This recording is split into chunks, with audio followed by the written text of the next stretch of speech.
Welcome back to my Colorado Mountain Garden and Homestead. And as promised from the last video, today is pepper pruning day for me. At least some of my peppers. Some of them aren't quite big enough yet, but it won't be long. They may even be ready tomorrow or Sunday. I just like them to have a certain look. Before I talk about pruning and actually prune these, there's a couple other things that I wanted to go over. The last video I did for these peppers was on April 9th. So that was 8 days ago. If you go back to that video, you'll see how much they have grown. And in that video, I was cutting the cotyledons off, the embryotic leaves off the bottom. And on this one right here, this is my Anaheim. That was where the cotyledon was at. Can't see it very well on the other ones. And also in that video, these leaves were just starting to pop out. So they have popped out a little bit more, and those are going to start branching out too. Now, the first thing I want to talk about is days to maturity, and that's on your seed packages. If you don't have your seed packages anymore, you can look it up on the internet. Just tell them what variety it is, and it can tell you days to maturity. But that's basically an estimate of when, in the case of this, because it's the peppers, but this holds true for all vegetables and flowers. It might say days to maturity for a flower, which means that's when it's going to bloom. So that's an estimate of how long it will take for me to get a pepper off this plant. But several things play into that date that can lengthen it out. Now, for this grande jalapeno over here, my days to maturity is 65 to 75 days. And for the Anaheim, it's 70 to 85 days. And that means conditions have to be perfect. And we all know conditions are never perfect. Especially if you live in Colorado, like it's snowing right now. So obviously I can't plant my peppers outside. And you don't start that counting until you either plant them outside or they get stuck in a big enough pot. For instance, after these get pruned and in a week, at least a week, maybe two, then I'm going to be putting them into 1-gallon containers. And I'll talk about that a little bit more as we go along. That's when you start counting your days. It's not from the day that you started the seeds. So in this case, for me, I put my seeds in the paper towel on March 11th. You don't count days of maturity from there. So I hope that all makes sense. Now, the next thing I want to talk about, because everybody always tells me, and it's usually they're talking about their peppers and their tomatoes, that they're getting a bunch of blooms, but no fruit is forming. And a lot of that depends upon the temperature, your humidity, and in general, the environment. So if, like with these peppers, when they're in my house, you saw that I blow a fan on them. If I didn't blow a fan on them, if they had blooms, they wouldn't develop a pepper. I don't try and go in and cut off all the blooms like a lot of people do that hold their plants for a long time. It's just too monotonous for me. And if I didn't want them to produce anything, all I'd have to do is turn that fan off. But that fan's more important to me because it's getting it ready to go outside because it wiggles them like this. So it's going to strengthen those stems. So in the case of peppers and tomatoes, they have a self-pollinating flower, meaning it has both male and female parts. So it doesn't depend on a pollinator like a bee to go from one flower to the next flower to pollinate it. Do bees help pollinate these plants? Yes, but they can pollinate from the wind, just wiggling around like this. You can go in with a Q-tip onto the flower and just wiggle it around inside and pollinate that way. Whereas something like squash has a male flower and a female flower. And so you have to get pollen from the male flower to the female flower in order for the fruit to produce, which pollinators play a big part there. If you don't have a lot of pollinators, you're going to have to go out and do it. Otherwise, you're not going to get fruit. And just remember, some plants that have male and female flowers, usually they start throwing male flowers first, and then the females come after. So the timing kind of has to be right. With any luck, you have both male and female flowers, or you have others that grow gardens near you, and maybe they have the male flowers and you have the female flowers, and the same bee visits them. So that's just part of what happens. Now, temperatures and humidity play a big part. So if it's too cold, your pollen is not going to be viable. And if it's too hot, your pollen is not going to be viable. So I have found when I hand pollinate my peppers or something like that, once I had gotten them out to the greenhouse, I usually tried to go out and do that in the morning. Now, the temps, they say, need to be between 60 and 70 degrees. And, I call BS on the 60 degrees because a lot of times up here, it's in the 50s at night. And I've had plenty of peppers when it's been 50s at night. Now, 40s, no. That's why it doesn't help you to get your plant outside if it's not staying warm enough. Maybe you moved it into your greenhouse and you've got the heater running. You want to keep that heater at like 50 degrees. Otherwise, all it's doing is stressing this plant because this plant wants to be in warmer temperatures. Unless it's a cold crop, which is like carrots, celery. Celery's not real cold, but celery, cabbage, things like that can handle colder temperatures. You don't want to rush these outside. You're not doing yourself a favor because every time that temperature drops, it's going to stress that plant. Or every time it gets too hot, it's going to stress that plant. And what that does is add more days to days of maturity. Now, if it gets too hot and you already have peppers forming, it just means that possibly the new flowers that might be on your plant aren't going to do as well. But if they've already started producing, you've already hit that days to maturity. And then the temps just play a part with future pepper growth. So future fruits on your pepper. I hope that all makes sense. If it doesn't, you can always ask me more questions. You can do them in the comments down below. I have a public Facebook page, and I put a link to that always down below. And if you're a part of the gardening group up here, our private page, you can ask me over there. So let's see. I have a little cheat sheet over here just so I don't... I wanted to talk about the humidity. If your flower forms and you have too much humidity, so let's say you're in the 70, 80%. And most of us, if we're growing outside here in Colorado, are never going to have 70 to 80% humidity unless there's a storm coming through. But in your greenhouses, your humidity can get really high. So what happens then is that your pollen clumps and it can't transfer down to the part of the flower that needs the pollen.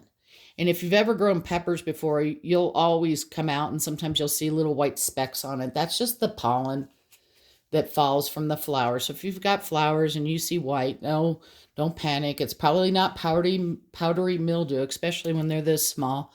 It's probably just the pollen on your plant. Sometimes it's a yellow hue, sometimes it's a white hue. But also, if you don't have enough humidity, a lot of times that flower itself doesn't stay moist enough to capture. So that little end where the pollen falls on isn't moist enough to grab that pollen. So it dries out too much. And you'll notice that because you'll start seeing a lot of your flowers dropping, and you'll see that in tomatoes also.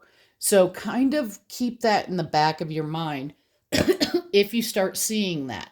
If you see flowers forming and dying, you know, take a mental note of what has it been like. Now, you can increase the humidity by, if this is in a garden, you can put some straw down, and if that straw is moist, it's humid in that area. Even though the humidity might be low outside, around by that plant, it's humid in that area. That's why a lot of people use pebble trays with their indoor plants here in Colorado, because we don't have a lot of humidity, and a lot of these plants really need some humidity to help them look as pretty as they can. Okay, so I think I've got that. Too much humidity, self-pollinating, days to maturity. So I cannot tell you how many, like if this plant hit, and let's say I stuck it outside, and we'll say it was in my greenhouse, and it was going to get cold like it is tonight because it's snowing right now.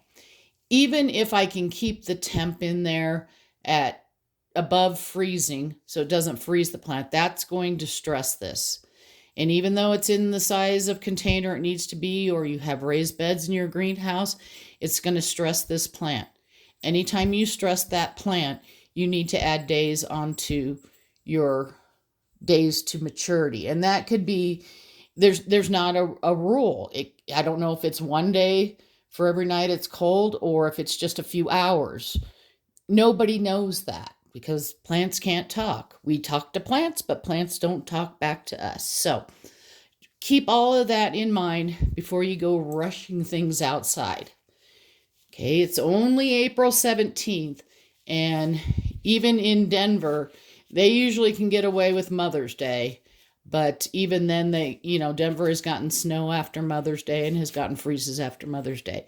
Up here in the mountains, it's more into June for more sensitive plants like this, especially if they're going to be out in the open, and I'm going to have mine on my deck. Now, I could always bring mine into the house for the night if I needed to. So we are going to go ahead and start pruning these peppers. And the Anaheim has a little bit different characteristic than the jalapeno. And when I get to the jalapeno, I will go into that. But I'm going to move this out of the way right now. So here's my Anaheim. And remember, I took the cotyledons off because I want to count, because you want to leave a certain number of leaves. I tend to leave 6 or more, but usually not too much more. I'm not going to count these little leaves down in here, okay, because they're just forming. I'm counting the big ones. This is 1, 2, then we've got 3, 4, and 5, and 6. And this is going to look drastic. I know you're going to say this. This is going to look drastic. So let me just recount. 1, 2, 3, 4, 5, 6.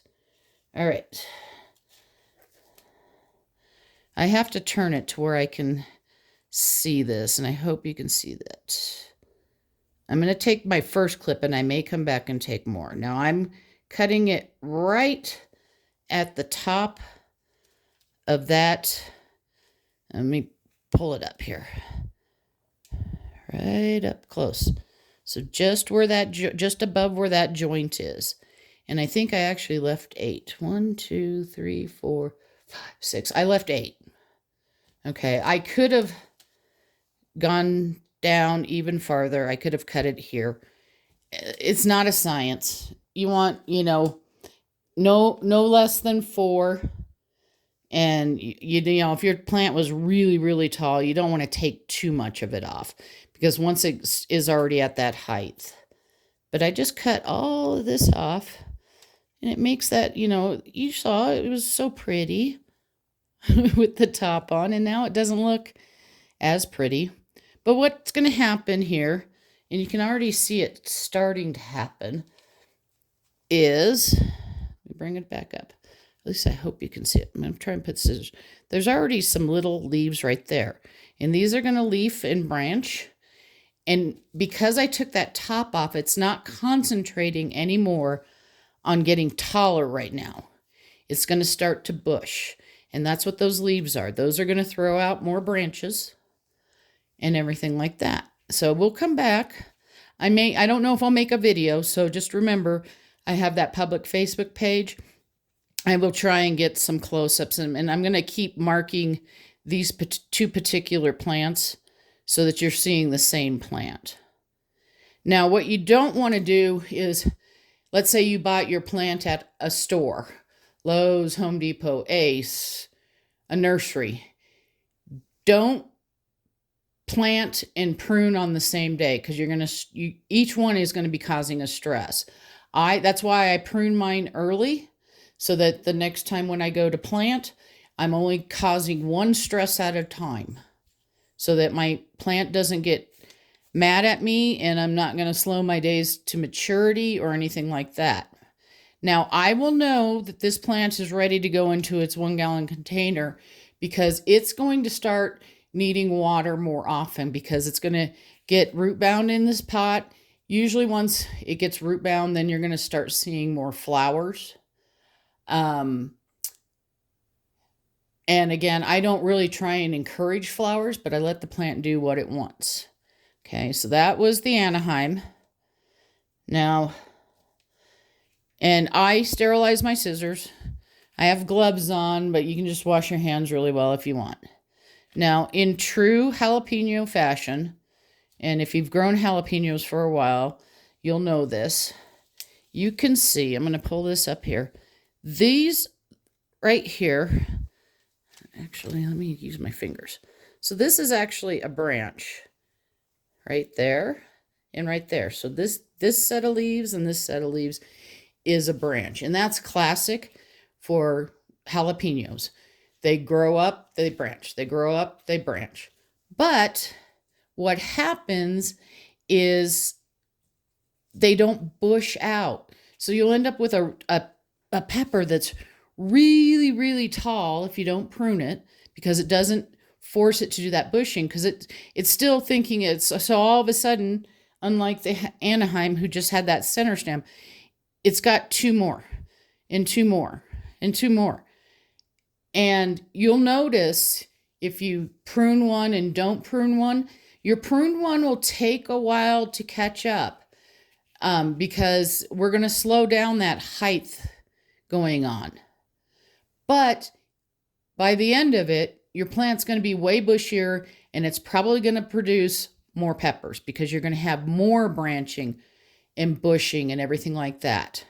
So on this one, we've got 1, 2, 3, 4, and then 5 and 6. So I'm going to just chop. First thing I'm going to do is chop off this one, and then I'm going to recount. So this is that little branch. You can see it was already starting to throw some more leaves out of here. So this was the branch. And I just want to make sure. 2, 4. All right. So I'm just going to take the branch off of this one. I'm not going to cut this leaf. Boom. Oh, might take me a couple clips. And I like using the skinny scissors because it's much easier. So that plant looks so pretty, and now I made it ugly. But eventually it recovers from this. There are, you can see them already. They're just trying to come out. But with that top on there and it not focusing on trying to grow the top branches, those are going to probably within 3 days. It may take a little bit more, but if in 3 days there's that, I will take a picture and post it on my Facebook page. But it's classic for jalapenos. It doesn't matter what kind, whether it's jackpot early, this is the grande, to start forking like that very soon. And again, you can go to a billion different websites, and some people say you don't need to prune. And that's true, you don't need to prune. But typically, those people that aren't pruning, when they say, okay, I prune this plant and I prune that plant, they don't have a timeline. You don't know if you're seeing the same plant. And I would say they need to prune 4 pepper plants. So let's say 4 Anaheims, and not prune 4 Anaheims, and actually show pictures throughout the entire growing season, and also count the number of fruit. Now again, it's hard to do that unless you have a big setup. That's why I don't try and do it here. I'm not going to keep one unpruned. I've always pruned. My aunt always pruned, and they were farmers down in Lyman. She pruned her pepper tops too. Most of the older books, if you can still find them and check them out, they talk about pruning the peppers. If you don't want to prune, that's fine. It's your choice. So, that's what I'm going to be doing today, is pruning the ones that need to be pruned.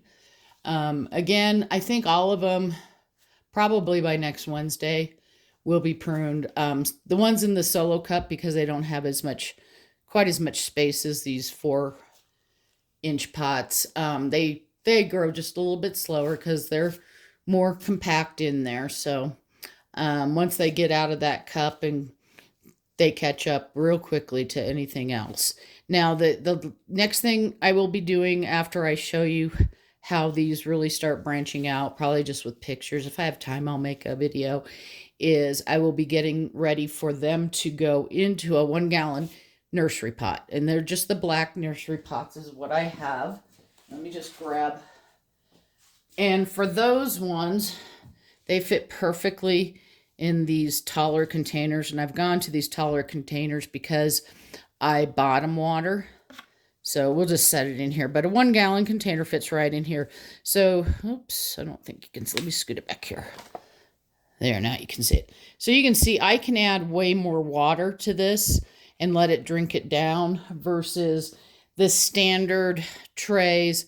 You know, they're only about 1.5 inches tall. So a lot of times if you only have the shorter ones and you're starting to grow inside, you'll have to go add more water. I try to only add water for enough for them to drink. And again, keep in mind that unlike tomatoes, peppers like to dry out a bit.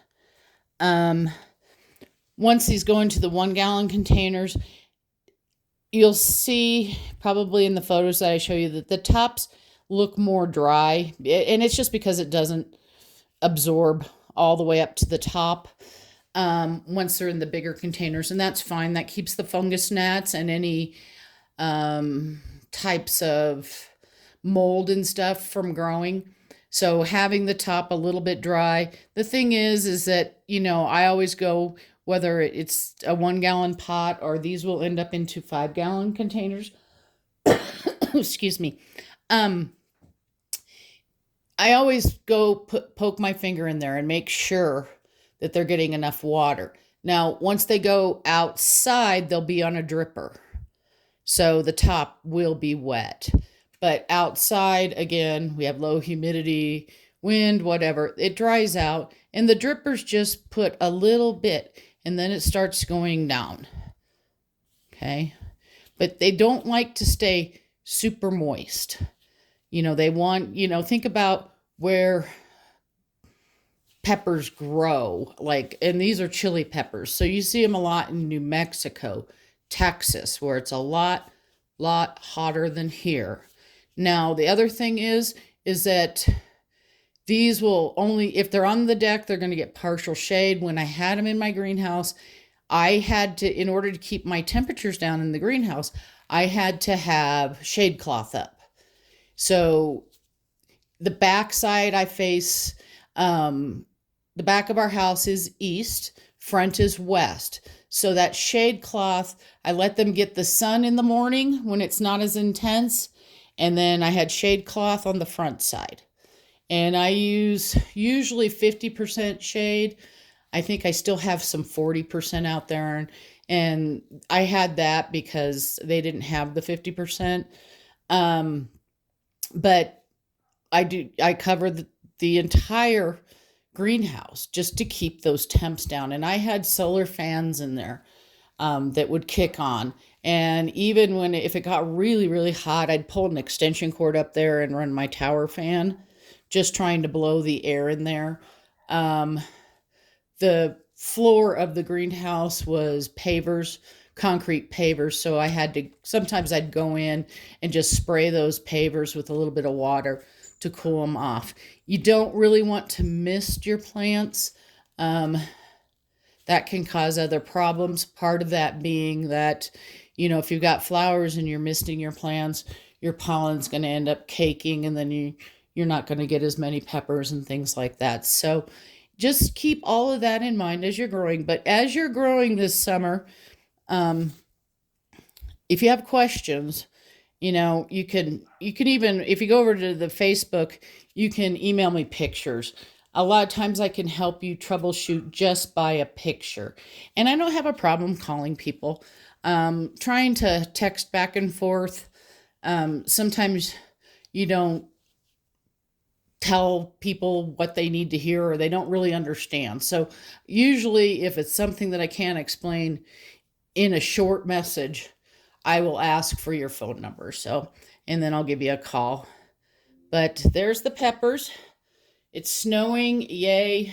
Let's see, the temperature is 26 right now, and we're supposed to get down to 12, I think is what the latest and greatest update said. So I'm glad I don't have anything out. I do have strawberries, but we've covered them pretty deep with some straw. That's why they're called strawberries, huh?